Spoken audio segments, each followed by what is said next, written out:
On today's show of Love, Acts and Lies, we pick up from where we left off in episode 2, part 1. At my side, we have a barrier or an event and we are contributing. You are against it because you feel like we are spending too much, but on your side, you're not feeling it. I do say finances begin at the dating phase.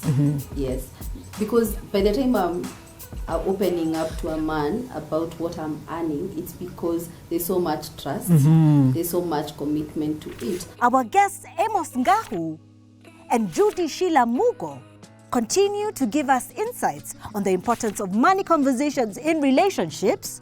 Let's make money conversations easy. Who are we listening to?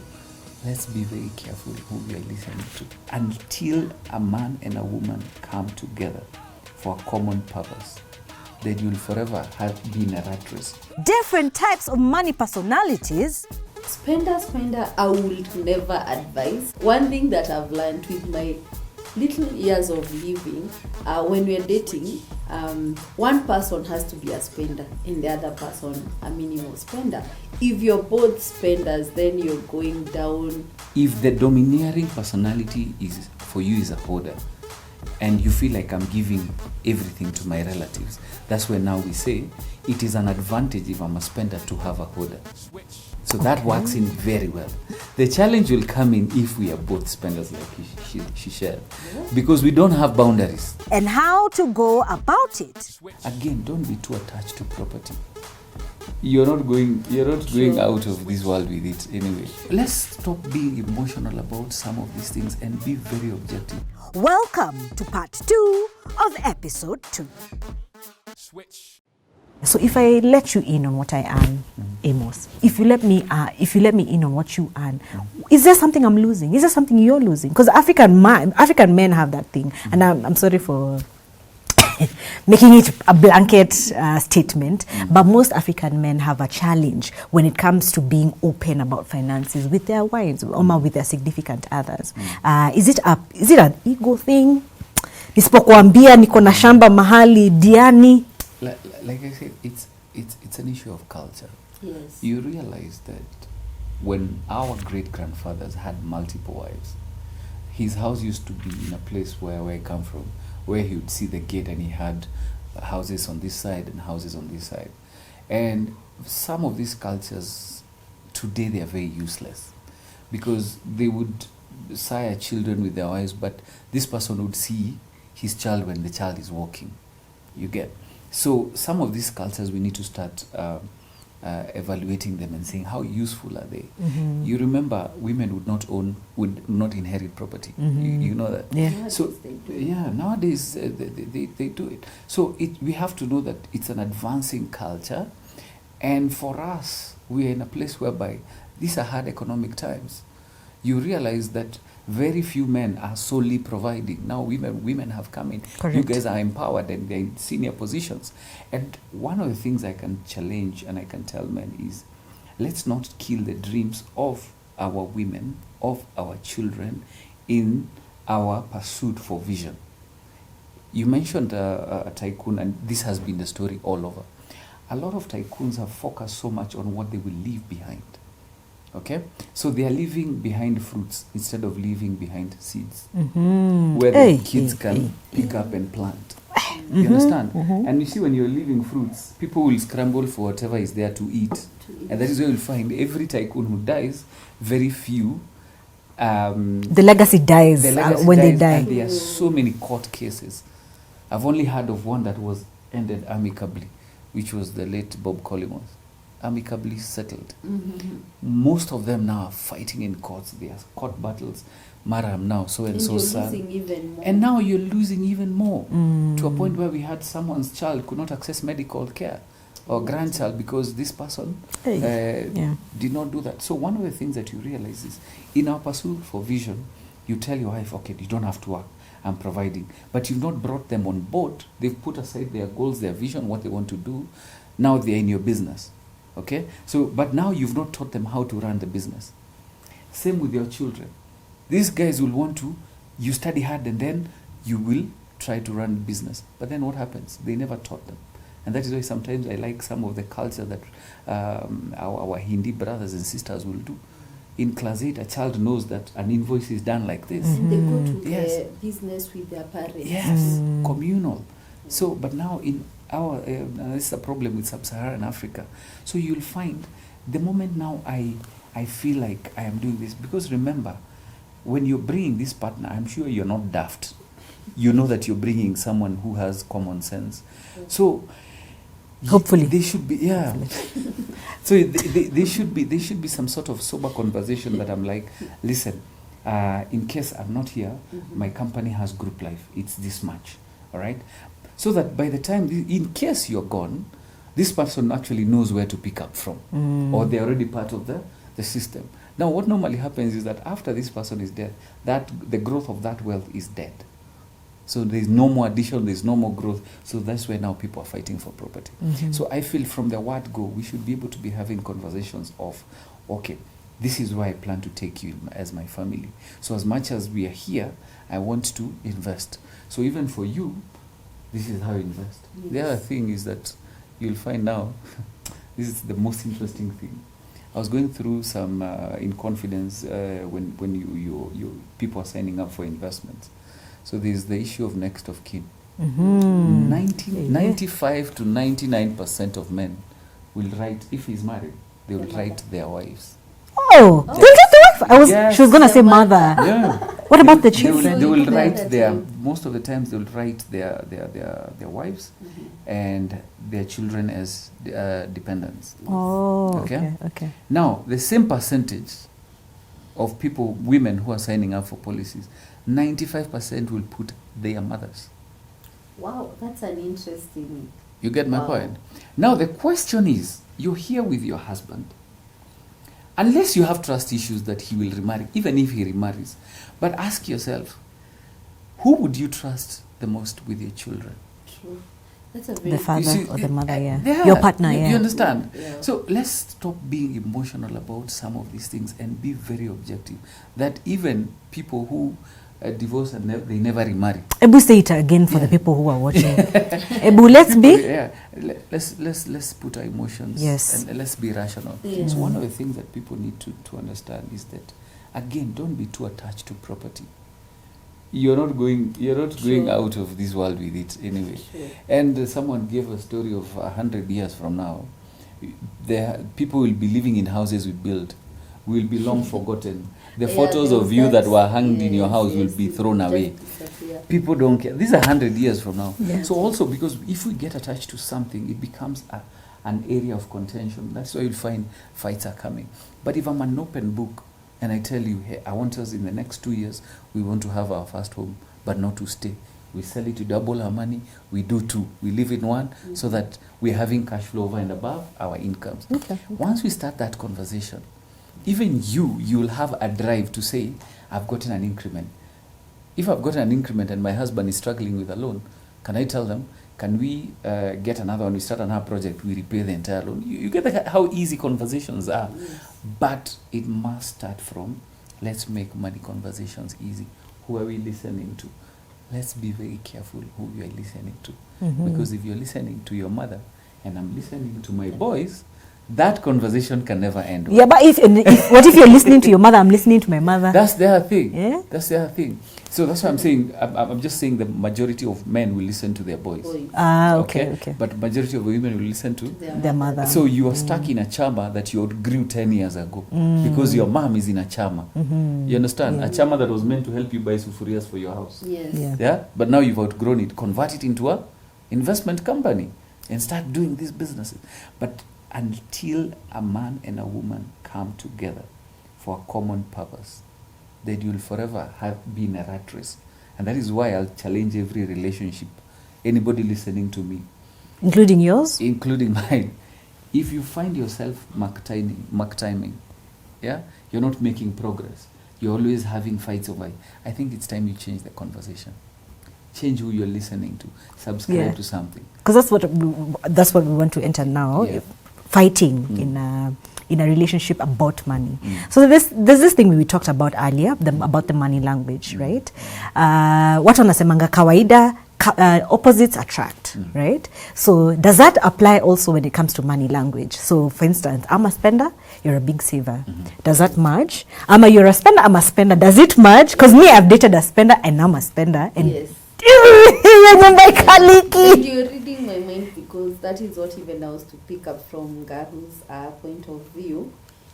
It's a learning, and spender, I would never advise. Serious? Yes, honestly, I would not advise. And why? It's because when we were talking about tycoons, you find there are rich people who marry women who maybe they are not well literate, they are not good with books and stuff. So we have the book smart and we have the street smart. You need to get to an understanding, who is your person? Am I a book smart? Am I a street smart? Because one thing that I've learned with my little years of living, when we're dating, one person has to be a spender and the other person a minimal spender. If you're both spenders, then you're going down, I don't know. Mtamalizana, mtakula hadi chakula yenyu yote. I think we're going to leave it to Ngahu, because I know he's handled so many couples who they have the same issue. Yeah. But for me, I feel it's a learning process. Mimi, I'm so strict with, I am too futuristic. So one thing that I try to do is not even my person, even people who I meet along the way. If I notice you're a spender, or if I notice where you're going, itakuharibia your finances, I try to tell someone, hey, don't you...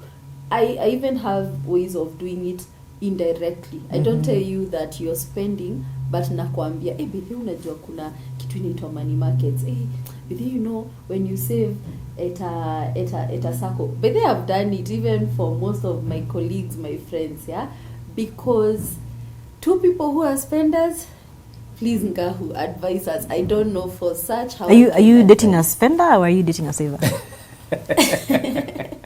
You see, what normally happens is that when it comes to these money personalities, there's one that we all have aspects of them, and if I can touch of them, there's the main ones are spenders and hoarders. But then there are avoiders and monks. Okay? Ati? Spenders, hoarders, monks, and avoiders. And avoiders. So the avoiders and the monks are very... You have a very light aspect to it, because it's a seasonal personality. Have you ever realized that when you're broke, you're very prayerful? Hey, no, unakuwa humble. Yeah. Hey, hauna do. Na kama umehumble mbaya. So sometimes that happens. And I'll tell you, when I was, I used to work in a construction site. I was fired. I've never felt so useless when I was starting in life. So I used to be a Catholic. There's normally holy water at the entrance. So I used to remove my wallet and apply holy water. Did it work? So you realize that you at that particular point you are a money monk. Okay, and it's a seasonal one. So even most of us, you'll find that at some point there's a bit of, spiritual connection when you're broke. And the extreme of it is what we've seen in Shakahola, where people will now. And that is where also most people need to know. You need to be aware that even there are seasons that I'm a money monk, so we have to be very balanced. The biggest victims of being money monks are women. I tell people there are two people that don't listen to me: a man with money and a woman listening to a prophet. So those are very difficult people to have a conversation. And two people in love, so you can't tell them about money. So back to the personality. So you realize that you have an aspect of each. An avoider is when you're too broke and money conversations become very difficult, or when you have strained relationships in marriage. You get. So I can't discuss money because now that point I'm an avoider. To men is when we are broke. You don't want money conversation. Or when you're in that stage whereby you're starting life. So Amos ananipigia kelele kwanza kusema story ya kujipanga na do. You understand? So now for spenders and hoarders, you realize, like I shared, there are areas that you are a spender. When it comes to your child, it will give you so much joy to provide for them. Excuse me, you're a spender. But then when it comes now to your husband, and you feel like he's misusing money, so even the time he's broke, you tell him you don't have money. So you become a hoarder. Are we together? Yeah. So we have to discuss this and say, if the domineering personality is for you is a hoarder, and you feel like I'm giving everything to my relatives, that's when now we say it is an advantage if I'm a spender to have a hoarder. So that works in very well. The challenge will come in if we are both spenders, like she shared, because we don't have boundaries. In fact, fights will be there. I feel like I'm not giving enough this side, and you feel like you're not giving enough this side. But you see, a hoarder will be sober. They will be like, we've been giving enough this month. Mtu yote atafiwa or anything, tunamsukuma next month. Hoarders are not afraid of telling people we can't afford. Are we together? Yeah. Wow. Let's Okay. even ask Ngahu. So for me personally, when I have lots of money, I get scared.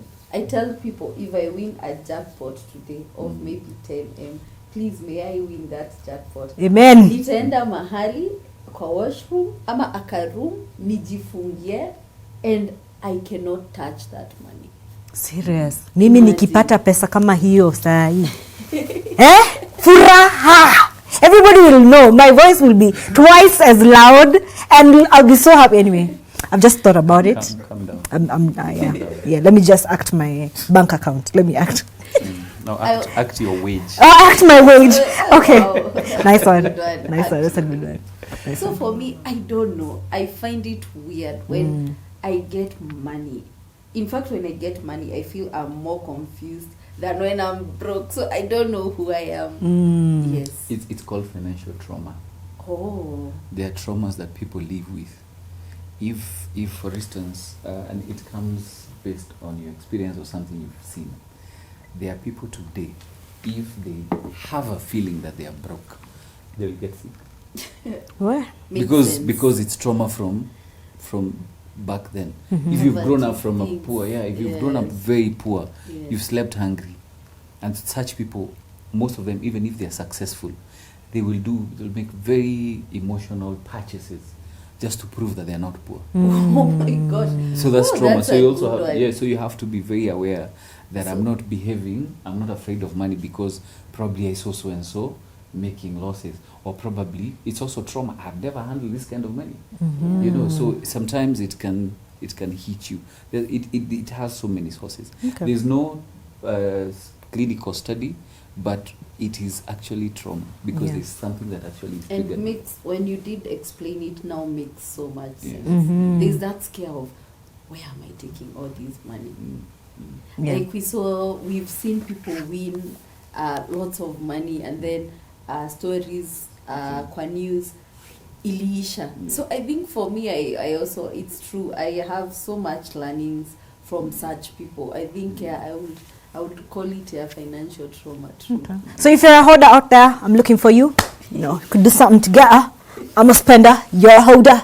Could do something together. So, as we, summarize this conversation, let's talk about someone, or rather a couple that is just starting out, and they're approaching this money conversation. They want to now make decisions around money. Where would you advise them to start from? Well, I think to start, if they're not having money conversations, they should start in a basic way. Right now, where do we stand? I don't want to know your income because over time we will discuss that. But am I a burden to you? Okay. If we are dating, can we plan that if we are spending 2,000 every week, where is that 2,000 coming from? Okay. If you're not working, then can I start giving you that money so that you plan? Trust you me, because you own the process.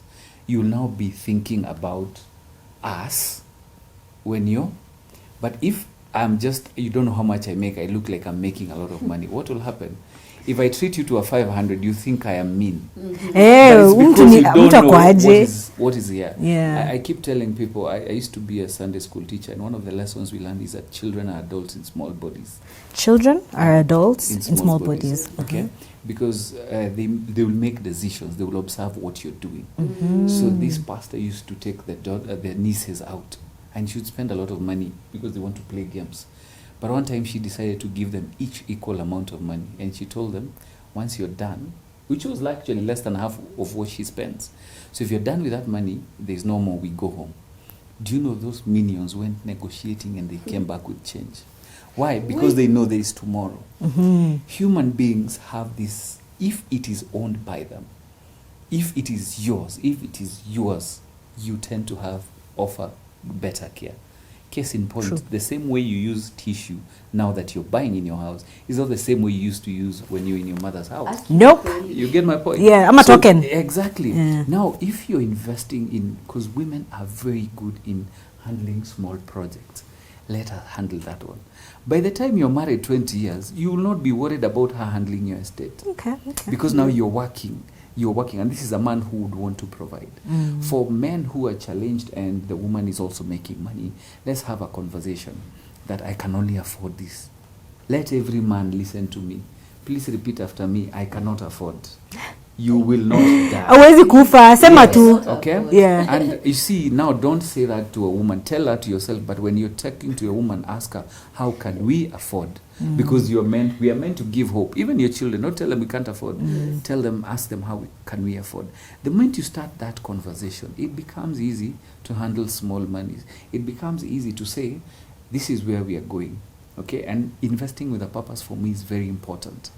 You just don't invest because you've had so-and-so here talk about this. It's also a topic that I teach. It's called investment with a purpose. Because our end goal is cash flow to do 1, 2, 3, isn't it? So anything else that comes, if it's giving, can we have a budget for giving? Anybody who comes to us, our budget is 5K. Na tunapatia na weekend. Yes. So if you Yeah. if you have already given for last week, we know it is this remaining. Start having those conversations, because at the end of the day, if you're open, let me tell you something. The issue of trust is no longer there. And people need to remember that the number one cause for divorce globally is finances. Ooh. Globally is finances. And it's in two aspects. For women, they like security. The moment I expose my woman and she feels like I am not taking control and I'm risking the future, then she feels insecure. And that is why most women, our mothers, your mothers will tell you it is always good for a woman to have a secret account. Now that statement will make sense for you because your guy, for lack of a better word, is disorganized. True. Are we together? Yes. Now the aspect for men is if you provide and the day you are unable to, you feel unappreciated, that is tantamount to disrespect. And that is why you'll find men will walk away. Are we together? And women will walk away because they feel exposed. That is the perspective. If we are able to understand the two perspectives, it becomes easier for us to do joint conversations easily. Yeah. That we want a home. Most women will want a home to stay in, isn't it? For them to have their chamas and show off, isn't it? Yeah. But then can we discuss Well, that? I know. Yeah, that That's you know, If you ask many Okay. men, houses are for women. Yes. You'll never see me calling my boys Because that, again, yeah, houses are for we hold women. you Yeah, accountable. yes. Have chamas. But now you'll find that we can use that as an asset. We do our first house, we sell it, we double our money, we flipped it, isn't it? Can we do another 2 houses? Okay? Once you do 2 houses, the other one remains cash flow, because remember, home is a dead asset. Are we seeing? So we've actually hit 2 birds with 1 stone. We have cash flow and we have a home. Right. All because of a conversation that we started. And this conversation was led by sharing our dreams. But now the question is, are people having money conversations when they're dating? Okay, so Judy, allow me to ask you a question. You know, it's a bit progressive because we live in a society where women are able to earn more than men. So Judy, as venye tu huko, would you date someone who's earning less than you are? Yes. Okay. How would you approach it? So for me, it's basically planning and the agreement, what Ngaru has said, coming to an agreement and being aggressive. You may earn more, but you're a spender and you're not doing much. You may earn less and you're investing even more. So for me, it's a matter of this person needs to have a goal. He needs to know if this woman is earning 100K and I'm earning 50K, I need to come up with something that is going to make me feel as a man, si kama amenikalia, you see? Because by the end of the day, your money is my money, yeah? but see ile akalongolongo when you're in a committed relationship. Yeah? So I don't think you earning more or less, it's supposed to affect your relationship. So do you agree with the statement? There's a lady who, when we were watching the video, alisema, love comes first, then money follows. Yeah. Okay, interesting. Yeah. Agreement. But I agree with him when he said agreement. Then just to emphasize on what Ngahu was saying, the money culture starts when you have a 5-year-old and you have that kabanking nini somewhere. Yeah, the culture needs to be built when the child is young. Because Ngahu mentioned culture, what we see in our homes, how our kids are growing up.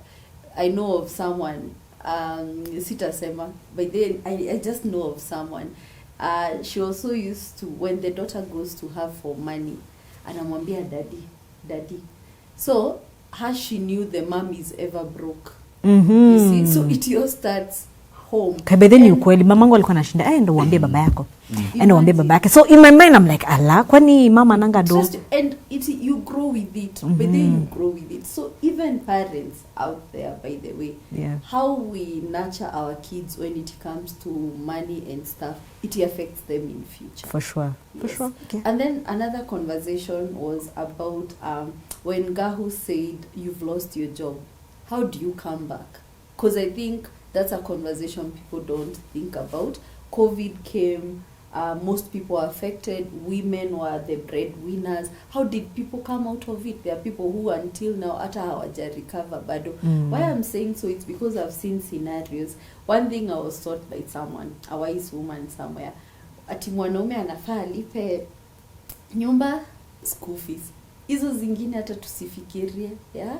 Nyumba, school fees. So you find what happens to a man, amepoteza kazi, and then now he needs to bounce back. You're earning so much, maybe you're earning half a name, it's gone, now you're going back to earning 100K. And I know men's ego. Mimi najua watu wenye, if you used to earn 500K, na unaitiwa job ya 20K, 50K, wanakata. Ngahu can attest to it. So I would also maybe want to hear from Ngahu, how does a man bounce back?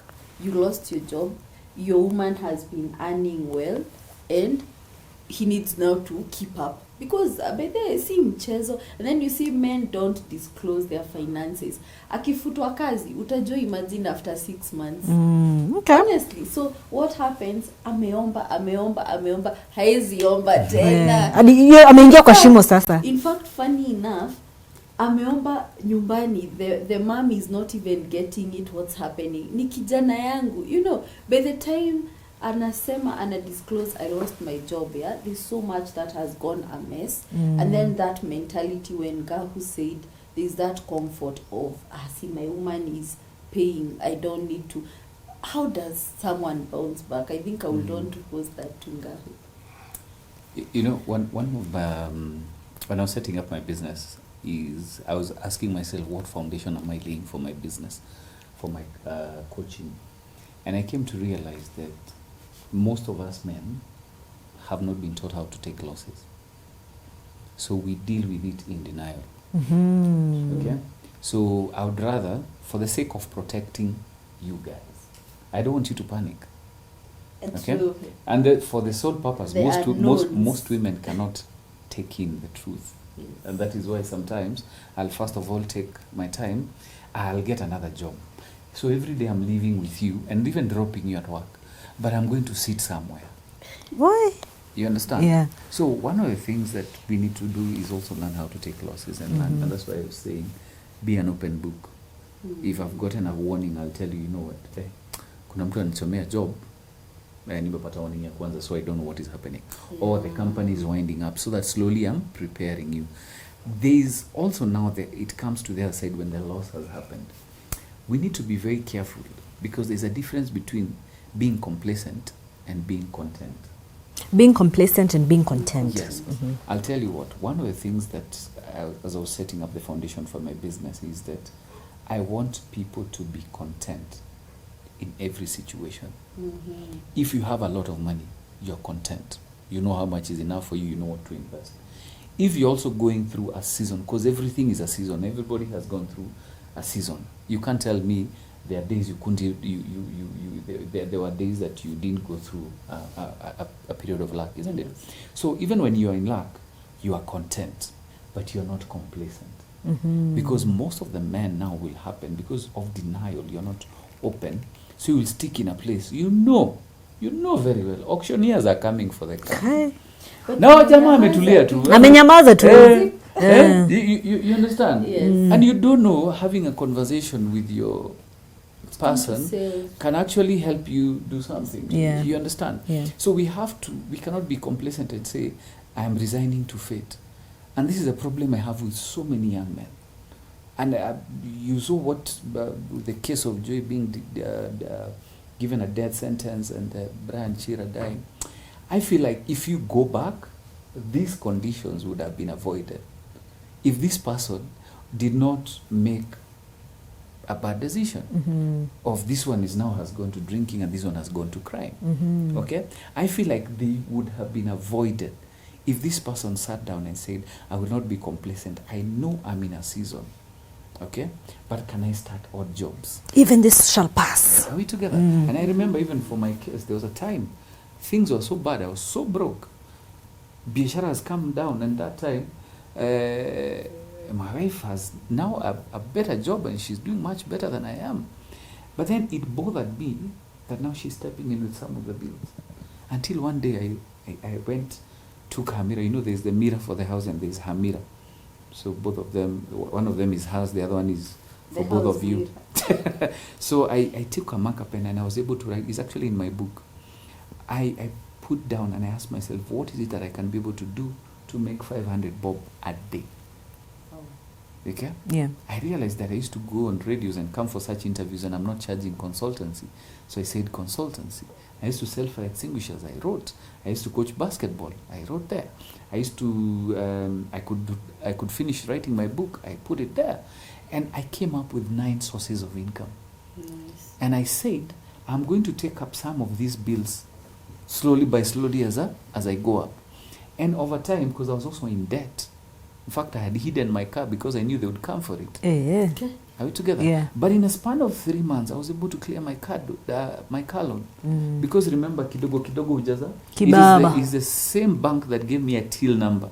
So if you came to see me, they are seeing a 2,000, a 5,000. That's how I cleared my debt. Yeah. So you see, you're content in the position you are, but you're not complacent. You're not comfortable. And that's where most men are going wrong.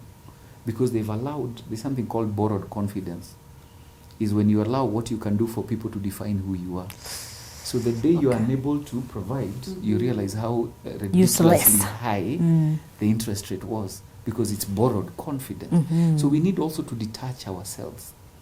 And I'm advising men and I'm challenging men, that thing that you're so attached to, be ready to let it go. The guys were laughing at me in November when I shaved my beard. And I was looking like Mudon. But what does that mean?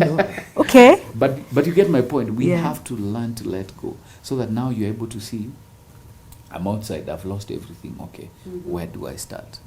She's paying her bills, but let her know it's temporal. There are men I have known, I've seen, have recovered and did the bills that this woman has paid and told her, this is your refund. It is not an exact refund, but it's an appreciation of the work you did. Yeah. Okay? Yeah. And that is the kind of thing that and I'll repeat this, there is no man who hates providing for their loved one. If every man who has a child, who is married and they're in a relationship, let me tell you something.